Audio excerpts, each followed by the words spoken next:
Nors paskirtasis premjeras Mindaugas Sinkevičius viešai dar neįvardijo, ar Budrys liks dirbti ministru, prezidentas dienos temai vakar teigė, kad Budrys dirbs jau trečiojoje vyriausybėje iš eilės. Taip pat Nausėdos teigimu, pirmieji rezultatai normalizuojant santykius su Kinija gali būti pasiekti iki šių metų pabaigos.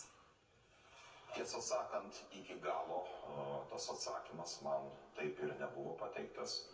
Taip, galbūt kai kuriais vyriausybės programos punktais galima būtų padaryti daugiau ir pereiti nuo deklaracijų prie darbų. Vis dėlto esame suinteresuoti normalizuoti santykius su Kinija, ne tam, kad čia, sakykime, užmegztume itin emociškai artimus santykius, bet vis dėlto, kad turėtume tam tikrą absoliutų diplomatinį minimumą. Šiuo metu neturime net ir to, tai yra praktiškai diplomatiniai santykiai visiškai nutrūkę. Todėl žingsnis po žingsnio galima būtų mėginti tuos santykius atstatinėti, galbūt pradedant nuo laikinųjų patikėtinių lygio ir po to einant link normalaus ambasados darbo atstatymo.